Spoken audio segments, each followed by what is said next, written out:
E se de repente, aquele que sempre acreditou ter poder sobre você, perceber que algo mudou, que o controle escorreu silenciosamente por entre os dedos dele? E se, no instante em que seus olhos se encontrarem, ele sentir que já não habita mais o território da sua mente? Carl Jung dizia que o inconsciente reage como um espelho distorcido. Quando o reflexo muda, todo o jogo muda. Mas o que acontece quando o narcisista se vê diante de um reflexo que não pode mais manipular? Há um momento em que o predador sente o cheiro da sua própria fragilidade e não da sua. É um instante quase invisível, mas carregado de um peso sufocante. Ele não entende de onde vem essa nova energia, apenas sabe que ela o ameaça. Você não grita, não se defende, não tenta provar nada. E é exatamente isso que o desarma. Como Jung alertava, aquilo que não pode ser tocado desperta a mais profunda inquietação. Mas qual é o gatilho oculto que transforma você em um território inalcançável? O narcisista, acostumado a viver no seu inconsciente como se fosse dono das chaves, começa a encontrar portas trancadas. Ele percebe que há sombras que não são mais dele, memórias que ele não consegue mais corromper.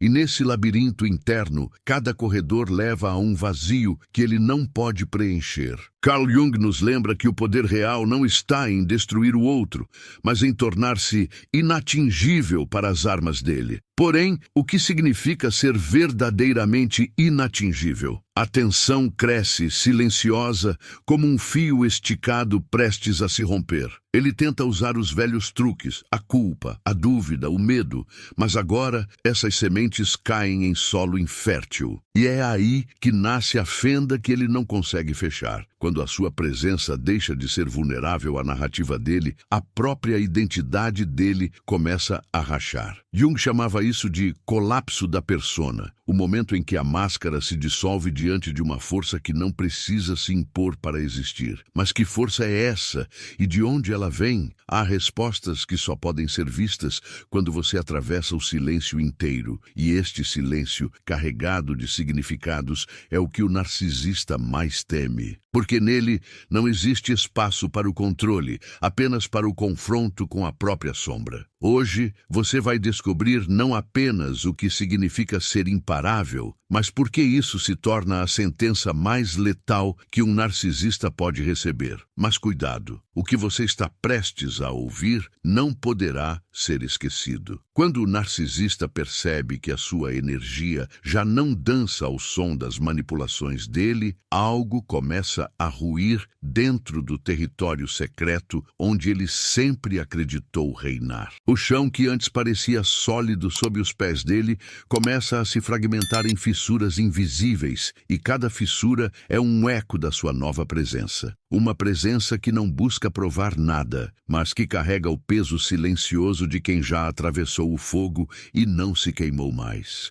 Carl Jung dizia que o inconsciente não suporta perder o domínio de um símbolo, e você se tornou exatamente isso, um símbolo vivo de algo que ele não pode controlar. Mas que símbolo é esse? E por que ele o assusta tanto? Ele tenta reconstruir a ponte que o ligava à sua vulnerabilidade, mas cada passo dele é recebido por um vazio que antes era preenchido pelas suas reações. Não há mais espelhos que devolvem o reflexo que ele quer ver. Há apenas um silêncio que o engole. Esse silêncio, que para muitos seria ausência, para ele é um território hostil onde suas armas não funcionam. Você sente a tensão dele como se fosse uma tempestade presa atrás de uma parede de vidro. E mesmo sem dizer nada, você percebe que essa barreira não é feita de resistência forçada, mas de uma liberdade interna que não pode ser comprada nem quebrada. A mente dele começa a revisitar memórias antigas,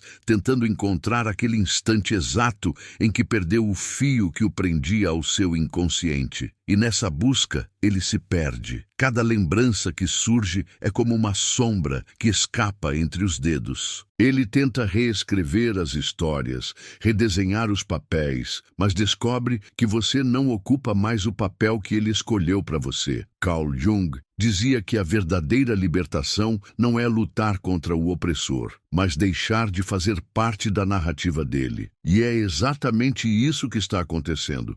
Você se retirou da peça, mas permaneceu no palco, e agora ele atua sozinho diante de uma plateia invisível. Esse estado desperta nele uma raiva silenciosa, uma fúria que não explode em gritos, mas que ferve nos cantos escondidos da psique. Ele sente que algo foi roubado, não um objeto, não uma prova, mas o controle sobre o significado que você tinha na vida dele.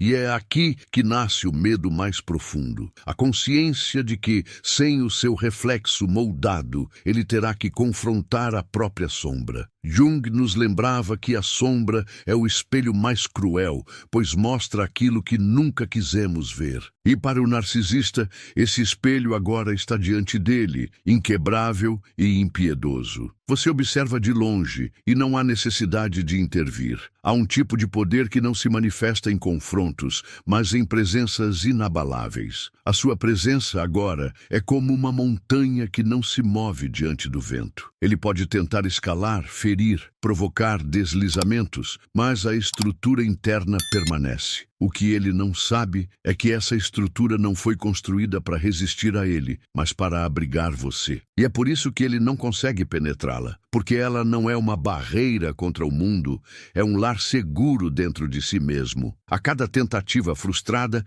ele começa a perceber algo que não pode aceitar, que a força que o intimida não veio de fora, mas nasceu no mesmo lugar onde ele acreditava que tinha domínio. É como se a fonte que ele usava para se alimentar tivesse secado, e agora ele tivesse que caminhar sozinho no deserto. E nesse deserto não há espelhos, não há público, não há aplausos, há apenas ele e o silêncio. Carl Jung dizia que a solidão não é a ausência de pessoas, mas a ausência de ressonância. E o que ele sente agora é exatamente isso, um vazio onde antes havia controle. Você, por outro lado, percebe que algo dentro de si mudou para sempre. Não há mais aquela ânsia de explicar, justificar ou provar quem você é. Existe apenas a consciência tranquila de quem reconhece o próprio valor sem precisar medi-lo pelo olhar do outro. Esse é o ponto onde o ciclo se rompe, mas de forma tão silenciosa que ele não consegue perceber o momento exato. Para ele, parece que foi de repente. Para você, foi uma construção lenta, feita de pequenas mortes internas e renascimentos invisíveis. E enquanto ele tenta decifrar onde errou, você caminha por um espaço interno que não pode mais ser invadido. Esse espaço é habitado por símbolos que só você entende, por histórias que não precisam ser contadas e por verdades que não precisam ser defendidas. É o território onde Jung dizia que o self habita, a parte mais íntegra e indestrutível de quem somos. É ali que você se encontra agora, e é dali que a sua presença irradia, mesmo sem intenção de ferir. O narcisista sente esse brilho como uma ameaça, mas não consegue explicar o porquê. Talvez porque, no fundo, ele saiba que qualquer tentativa de apagar essa luz seria inútil. E a inutilidade é o veneno que ele não sabe como neutralizar. Ele se contorce diante disso, mas tudo o que pode fazer é assistir. Porque agora, você não está apenas fora do alcance dele, você está fora da realidade que ele conhece. E nesse momento, algo se inverte. O verdadeiro prisioneiro não é mais você. Ele tenta sorrir como antes, mas o sorriso não encontra o rosto. Há algo desalinhado na engrenagem secreta onde ele guardava os gatilhos que prendiam suas reações. O ar ao redor parece mais denso, como se a sala soubesse o que você ainda não disse. É aí que se instala o segundo golpe, não como um ato violento, não como uma resposta direta, mas como uma mudança de gravidade interna que faz tudo o que era fácil para ele ficar pesado, lento, sem aderência. Carl Jung diria que a energia psíquica mudou de polo, que aquilo que antes ressoava com a persona dele foi drenado para o centro do seu próprio eixo. O corpo dele percebe antes da mente, as mãos inquietas, o olhar que desvia, a impaciência que denuncia a fome de controle. Você sabe, ele sabe, algo foi deslocado. O segundo golpe não é uma frase, é uma ausência. É a escolha silenciosa de não oferecer palco para a retórica sedutora que antes lhe capturava pelos detalhes. pelos excessos, pelo medo de perder a cena. Você respira sem pressa. O tempo se torna seu aliado. Aquilo que o narcisista mais teme não é a confrontação, é a indiferença que nasce de uma consciência limpa. Você não precisa vencer o jogo dele quando ele já não é mais o seu jogo. Jung nos lembrava que onde há projeção, há servidão.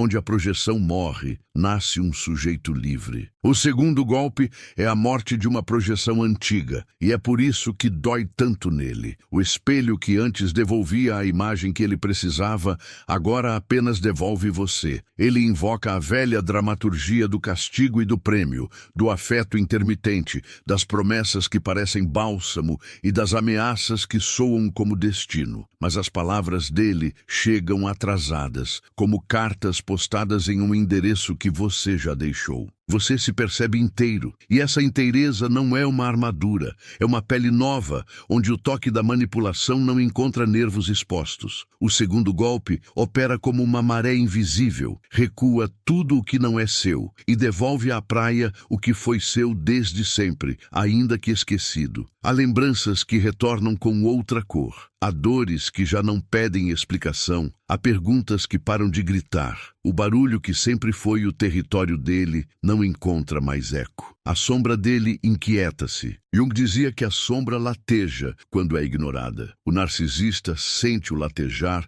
como uma ameaça externa, quando na verdade é um chamado interno que ele tentou calar com aplausos. O segundo golpe o coloca diante dessa batida surda, sem plateia, sem justificativas, sem o luxo de culpá-lo por um desconforto que sempre foi dele. Por um instante, você quase sente compaixão. E de algum modo, isso também o desarma, porque a compaixão verdadeira não é servidão, é potência que não se deixa sequestrar. O olhar dele busca o seu antigo ponto fraco e só encontra um silêncio que não é mudo, é fértil. Ele tenta reacender o contrato invisível que sustentava a dependência. Você, que antes teria corrido para negociar a paz, permanece em si. Não é frieza, é presença. Não é vingança, é lucidez. Há uma frase de Jung que parece sussurrar por trás de tudo. Quando nos alinhamos ao que é próprio, a máscara do outro perde força. O segundo golpe arranca oxigênio da máscara. Uma persona dele sem ar precisa escolher entre colapsar ou respirar o seu próprio ar pela primeira vez. É aí que surge a fissura. Pela fresta, algo verdadeiro pode nascer, ainda que ele resista. E você, sem proclamá-lo, já não participa da resistência dele. Memórias antigas ondulam como uma fita que se rebobina sozinha. Você se vê em corredores de um passado onde cedeu lugares, cedeu voz, cedeu espaço. Cada concessão agora aparece como um altar onde você deixou seu nome. O segundo golpe acontece quando você recolhe esse nome, letra por letra, sem culpas tardias e sem a ânsia de cobrar retratos. Em vez de acusações, você coloca limites. Em vez de discursos, você aplica distâncias. É um giro fino, quase invisível, mas profundo, como quem muda o curso de um rio ao mover uma pedra no leito. A água corre, continua a correr, mas já não visita as margens que você jurou não habitar novamente. No peito dele nasce um tipo diferente de pânico, o pânico do irreversível. Antes, bastava uma colisão de palavras para reconfigurar sua culpa. Agora, a culpa não encontra hospedeiro. O segundo golpe lhe dá um antídoto silencioso, a clareza de quem sabe o que sente, o que quer e o que não aceita. Você não precisa de plateia para sustentar esse estado. Não precisa de provas. A autoridade vem de dentro, e esse é o idioma que a manipulação não fala. Jung dizia que a alma é um fenômeno que não se prova, se reconhece. O narcisista percebe esse reconhecimento e, por reflexo, tenta desacreditá-lo. Mas a dúvida que ele planta não encontra solo, porque a terra foi revolvida, adubada de consciência, dessantificada das velhas promessas. Há um momento em que ele tenta fazer parecer que nada mudou. A cordialidade impostada,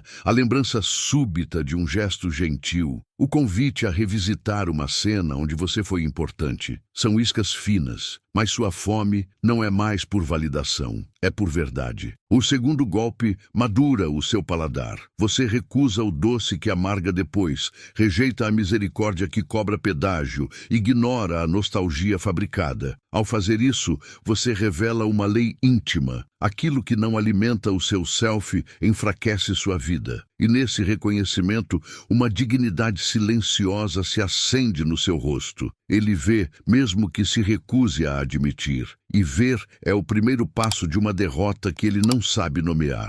O segundo golpe também toca suas culpas. As culpas legítimas, aquelas que nascem da percepção de onde você se traiu para caber. Você as acolhe com a ternura dos que deixam de brigar com a própria história. Jung nos lembra que integrar é mais difícil do que excluir. Integrar o que doeu não para orgulhar-se da cicatriz, mas para nunca mais delegar ao outro a caneta que escreve o seu destino. Quando essa caneta volta para a sua mão, o narcisista perde o roteiro. Sem roteiro, ele improvisa. E no improviso, o truque falha, porque a máscara escorrega quando não há marcação de cena.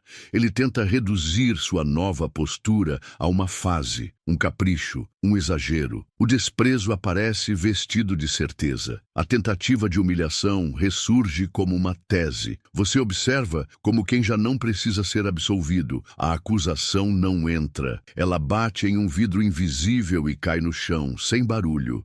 O segundo golpe não é barulhento, é a perfeição de uma porta que fecha sem estrondo. Essa porta não é uma barragem contra o afeto, é um filtro contra o abuso. E quando o filtro funciona, a vida começa a fluir de outro modo. Pessoas, ideias e oportunidades que não suportavam a sua escassez se aproximam da sua abundância. Não por magia, mas por congruência. No silêncio que se instala, você percebe que está cansado de guerras que não são suas. Cansado de provar, de explicar, de traduzir o intraduzível. O segundo golpe é uma renúncia. Você renuncia à função de espelho alheio. E ao renunciar, você não perde luz, ganha contorno. A sua presença, então, deixa de ser combustível para o enredo do outro e passa a ser morada para suas próprias estações. Inverno quando precisa recolher, primavera quando precisa florir, verão quando precisa irradiar, outono quando precisa deixar ir. Quem tenta mandar no seu clima agora passa frio ao lado de fora, não por crueldade, mas por coerência. E quando tudo parece estável, o universo coloca um teste fino, quase imperceptível. Uma mensagem fora de hora, uma lembrança incomum, um pedido de ajuda. O segundo golpe é também a habilidade de atravessar esse teste sem dar nome de destino ao que é apenas repetição. Você respira, toca o chão com o calcanhar e decide a partir do self, não do medo. Decidir assim é como acender uma vela em um túnel. A luz avança pouco a pouco, mas não volta atrás. O narcisista enxerga essa chama e tenta soprá-la com rumores, com dúvidas, com urgências inventadas. Você protege a chama não com as mãos, mas com a postura, e a chama cresce. No coração desse processo, há uma descoberta que você quase teme confessar. Você não quer punição, quer liberdade. Não quer que ele sofra, quer que ele suma do centro do seu mapa. O segundo golpe não pede plateia para a queda do outro, pede espaço para a sua ascensão discreta. E essa ascensão não é uma torre, é um retorno ao chão. Um chão que suporta seu peso sem rachar. Um chão que não cobra juros. Um chão que conhecia seu nome antes de você aprender a pronunciá-lo. A partir daqui, cada passo seu é uma oração por inteireza. E cada oração dessas é um recado claro. Não há lugar para quem vive de extrair o que você finalmente decidiu nutrir em si. Se ele ficar, ficará do lado de fora da sua casa interna, batendo com insistência que já não convence. Se ele for, irá com a sensação ácida de ter perdido algo que nunca foi dele. Em ambos os cenários, o segundo golpe se cumpre. O eixo voltou para o centro. Você não celebra com fogos, celebra com silêncio. E desse silêncio, sem pressa, nasce a próxima fase. porque o verdadeiro poder não termina no ato de se defender. Ele se revela na arte de permanecer inteiro depois. E é desse lugar onde a presença pesa mais do que qualquer palavra que outra camada se abre. Uma camada que ainda não tem nome, mas que você já começa a pressentir. O terceiro golpe não chega com o estrondo de uma porta batendo ou com a clareza de um anúncio. Ele se infiltra como um perfume antigo que, de repente, você percebe que já não reconhece. É quase invisível, mas muda o ar. É o instante em que você percebe que a batalha não é mais sobre o que ele faz, mas sobre o que você decide sentir. O narcisista tenta decifrar essa mudança, mas cada tentativa de aproximação é recebida com um silêncio que não é vazio. É um campo sagrado que ele não pode pisar. Carl Jung dizia que quando o inconsciente encontra um limite verdadeiro, ele para de se expandir para fora e começa a colapsar para dentro. O terceiro golpe é exatamente isso. O colapso interno dele, iniciado pela sua integridade externa. A diferença sutil é que até aqui ele ainda acreditava que havia brechas, corredores por onde pudesse infiltrar a sua influência. Mas agora, no terceiro golpe, ele se depara com algo que não sabe nomear. Ele sente que a sua energia mudou de densidade. Não há mais portas, apenas paredes. Não há mais espaço para que ele se mova como um eco dentro de você. O som dele bate e volta. Isso o incomoda porque por toda a vida ele foi alimentado por ressonâncias alheias. Sem eco, ele ouve apenas a própria voz. E essa é a voz que ele mais teme. O desconforto cresce como uma pressão interna, e a busca por controle se torna uma urgência que o denuncia. O terceiro golpe também não se contenta com o que foi conquistado. Ele exige que você vá além, que pare de viver no modo de defesa e comece a viver no modo de criação. Até então, seu foco era proteger-se das investidas, fechar as brechas, cortar os fios que o prendiam. Agora, no terceiro golpe, você não está apenas se defendendo, está construindo, está ocupando seu espaço psíquico com símbolos e significados que não foram escolhidos por ele. É aqui que Jung entra com sua visão do processo de individuação. Quando você se torna autor da sua própria narrativa, o outro deixa de ter função sobre a sua história. E sem função, ele perde o lugar. Ele sente isso no corpo, antes mesmo de racionalizar. A postura dele muda. Os ombros que antes avançavam, agora hesitam. O olhar que antes invadia, agora calcula. Ele percebe que cada interação com você exige um custo emocional alto e sem retorno. É como se ele estivesse tentando entrar em uma casa onde todas as portas foram retiradas e substituídas por muralhas vivas, feitas de decisões firmes e autoconsciência. E o que mais o perturba é que você não parece estar travando uma guerra. Você está apenas vivendo. Essa normalidade serena é um espelho cruel para ele, porque reflete o quanto a vida dele é mantida por drama. O terceiro golpe também ativa nele um medo silencioso, o medo do esquecimento. Até agora, mesmo quando você se afastava, havia um fio que o mantinha ligado, fosse pela raiva, pela culpa ou pela memória de feridas abertas. Mas agora ele percebe que está sendo gradualmente apagado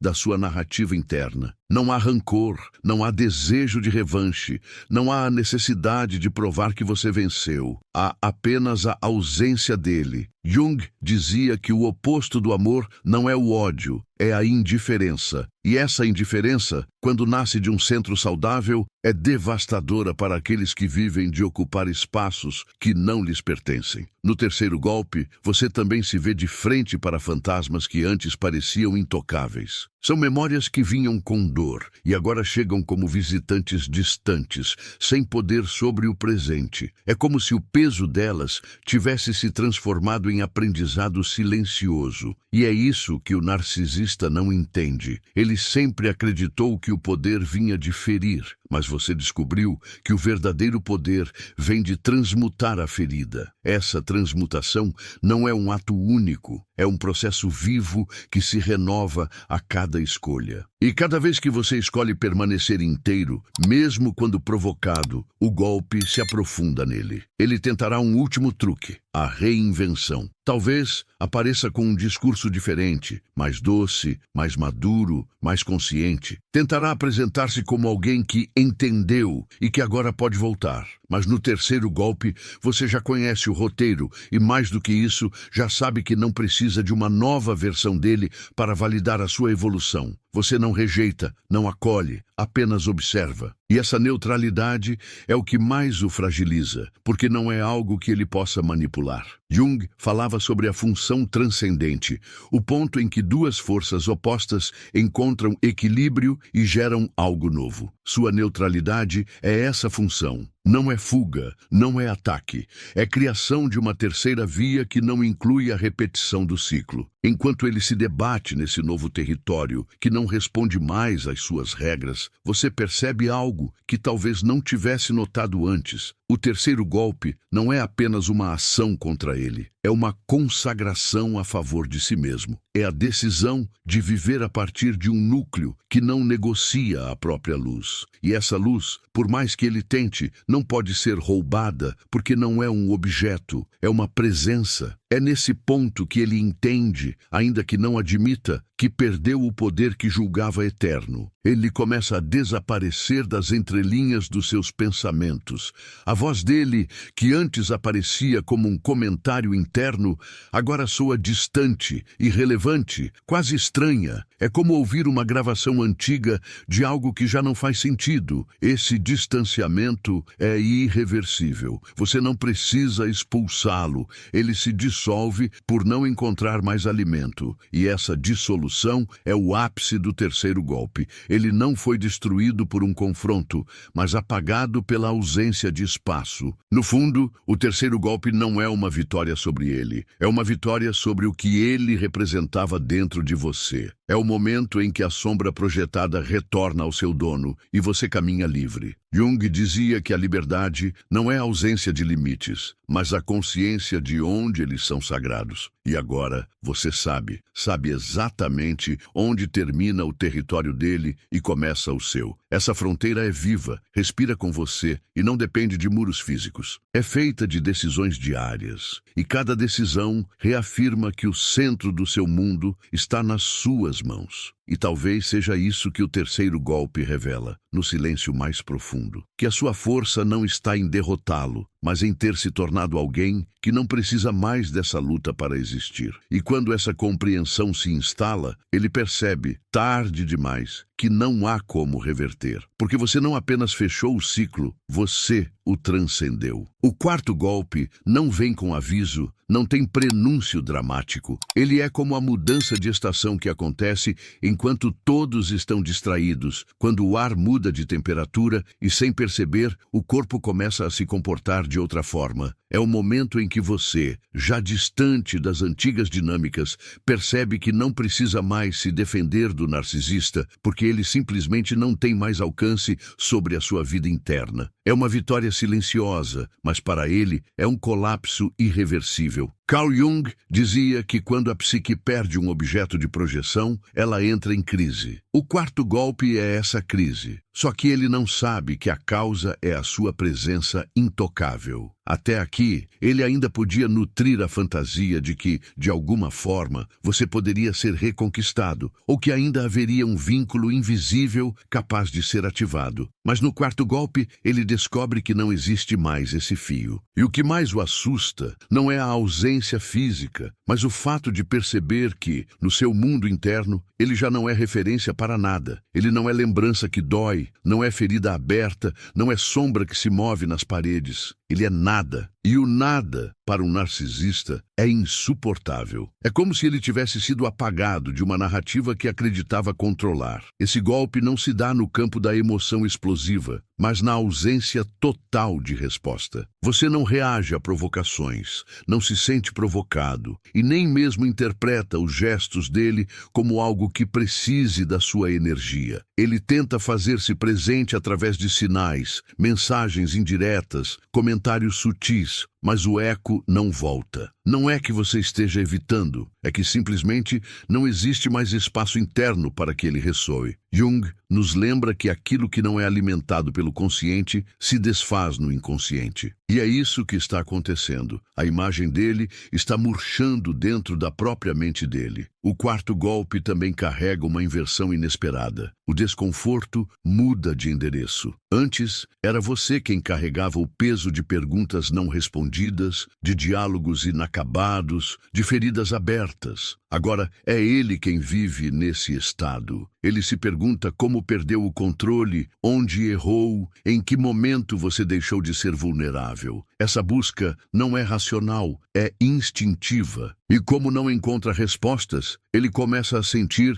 que há algo errado com ele. Algo que sempre existiu, mas que agora se apresenta de forma inegável. Jung dizia que o encontro com a própria sombra é sempre desconcertante, porque destrói a fantasia da perfeição. E é isso que está acontecendo, mesmo que ele lute contra. O mais devastador do quarto golpe é que ele é irreversível. Diferente de discussões, afastamentos temporários ou silêncios calculados, aqui não há retorno. Você já reconstruiu o seu espaço interno de tal forma que, mesmo que ele tente voltar, não encontrará os mesmos caminhos. É como tentar entrar em uma cidade que foi completamente remodelada. As ruas são outras, os acessos foram fechados, e o que antes era ponto de entrada, agora é apenas uma memória. E isso é incompreensível para o narcisista, porque a lógica dele sempre foi a de que tudo é reversível desde que se exerça o controle suficiente. No quarto golpe, você também percebe algo novo. A sua vida floresce em áreas que antes eram estéreis. Projetos, relacionamentos e até silêncios começam a ter outro sabor.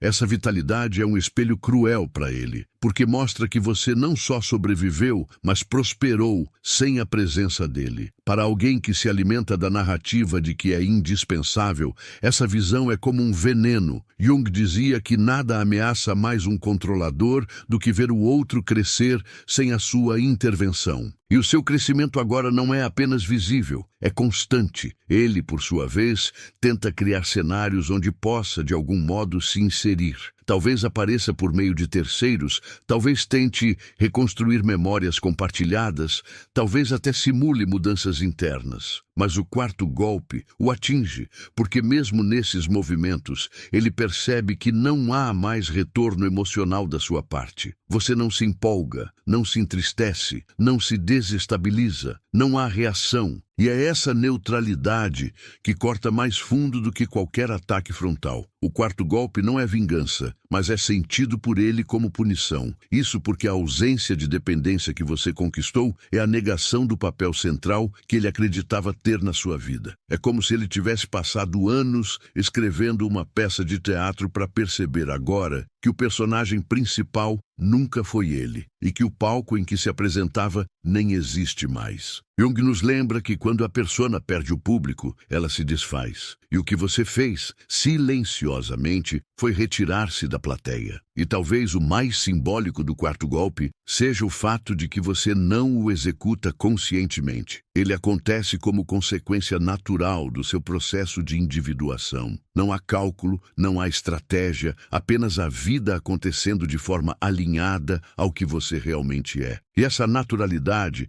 é o que o fere mais, porque retira dele a ilusão de que ainda detém poder sobre as suas decisões. O golpe é, portanto, um reflexo da sua liberdade. No fundo, o quarto golpe é a prova de que o ciclo se fechou. Você não precisa mais se afirmar como alguém que venceu a manipulação, porque essa afirmação já não importa. O que importa agora é que você vive sem carregar o peso da presença dele, e isso é algo que ele não pode mudar. E essa é a ferida que nunca cicatriza para o narcisista. A consciência de que, no final, o poder que ele acreditava absoluto não era nada além de um empréstimo que você decidiu não renovar. O quinto golpe não é apenas uma ruptura, é a revelação final, o instante em que o narcisista, sem máscaras, percebe que toda a energia que um dia controlou sobre você se dissipou para sempre e que nada, absolutamente nada, poderá ser feito para revertê-lo. É um momento que não nasce da raiva, nem da necessidade de provar algo, mas da serenidade implacável de quem alcançou um estado que Carl Jung chamaria de total individuação. É o ápice silencioso da sua libertação. O golpe que não precisa ser dado com as mãos, porque é a própria vida, agora alinhada à sua essência, que se encarrega de derrubá-lo. No quinto golpe, não há mais fios invisíveis conectando vocês. Não há feridas abertas para ele manipular, não há memórias intoxicadas para ele reativar. O que resta é um vazio, não o vazio doloroso da perda, mas o vazio fértil de um campo arado e pronto para ser plantado de novo. Você não está mais no mesmo território psíquico em que ele um dia caminhou. É como se o mapa interno tivesse sido redesenhado e todos os caminhos que levavam até você fossem apagados. E esse apagamento é, para ele, o som mudo da derrota. Ele não perdeu porque você o destruiu. Ele perdeu porque agora você existe em um lugar onde ele nunca poderá entrar. O quinto golpe também carrega um peso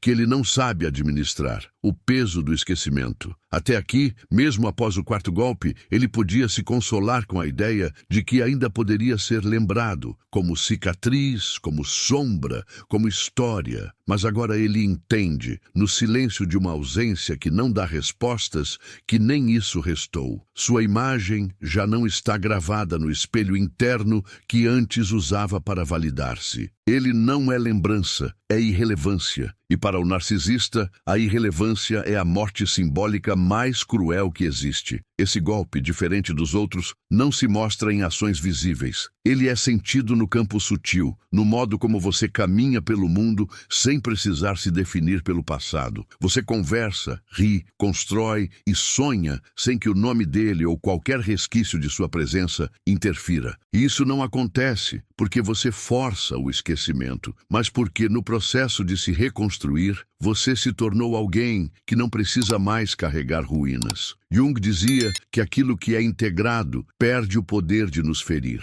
O quinto golpe é a materialização dessa integração. E ao perceber isso, ele tenta um último movimento desesperado, reacender qualquer forma de vínculo, mesmo que seja através do conflito. Pode ser uma provocação súbita, uma acusação velada ou uma tentativa de reaparecer em momentos vulneráveis. Mas agora, no quinto golpe, você não sente necessidade de responder. Não há mais urgência, não há mais batalha. E essa falta de resposta é um espelho insuportável para ele, porque mostra, sem palavras, que o controle que ele acreditava ter era apenas um reflexo temporário, um reflexo que você apagou sem sequer tocar. No quinto golpe, você também se dá conta de algo que transforma todo o significado dessa jornada. A luta contra ele nunca foi sobre ele. Sempre foi sobre resgatar partes suas que haviam sido sequestradas. E agora, com todas essas partes de volta, não há espaço para que ele represente qualquer ameaça. Isso não significa que você o perdoe ou o compreenda. Significa que ele simplesmente não importa mais para o fluxo da sua vida. O verdadeiro golpe mortal é justamente essa insignificância. Ele, por sua vez, sente o mundo encolher. Onde antes havia um palco para sua atuação, agora só há cortinas fechadas. Onde antes havia público, agora há cadeiras vazias. Onde antes havia ecos, agora há silêncio. E esse silêncio, que para você é paz, para ele é um labirinto sem saída. Ele entende, de forma visceral, que a narrativa que o sustentava se desfez e que você é a única pessoa que poderia reescrevê-la. Mas você não tem mais interesse em escrever histórias onde ele seja personagem. O quinto golpe também é uma bênção silenciosa para você. É o ponto onde a ferida se transforma em cicatriz e a cicatriz se transforma em força. Você não teme mais encontrar vestígios dele no seu caminho, porque agora sabe que qualquer sombra que apareça é apenas uma lembrança de algo que você já superou. Jung dizia que não se trata de evitar a escuridão, mas de aprender a carregar a própria luz. E agora, com essa luz acesa, você não precisa provar nada para ninguém, muito menos para ele. E talvez o mais devastador do quinto golpe para o narcisista seja perceber que você não apenas sobreviveu, mas floresceu de uma forma que ele nunca poderá apagar ou reivindicar. Cada passo que você dá agora é uma prova viva de que ele não é a sua história, apenas um capítulo distante. E à medida que a sua vida segue, o espaço que ele um dia ocupou se torna tão pequeno que eventualmente desaparece. Não porque você o expulsou, mas porque você cresceu tanto que ele não cabe mais. No fim, o quinto golpe é o ponto final que não precisa ser escrito. É a página em branco que você decide preencher com tudo o que é seu, e apenas seu. E para ele é a sentença final. Entender que mesmo que tente de todas as formas, não há como voltar a ser parte da sua narrativa. Porque agora, mais do que nunca, você é imparável. Não por causa dele, mas apesar dele. E essa é a verdade que ele jamais poderá suportar. Há momentos na vida em que o silêncio deixa de ser ausência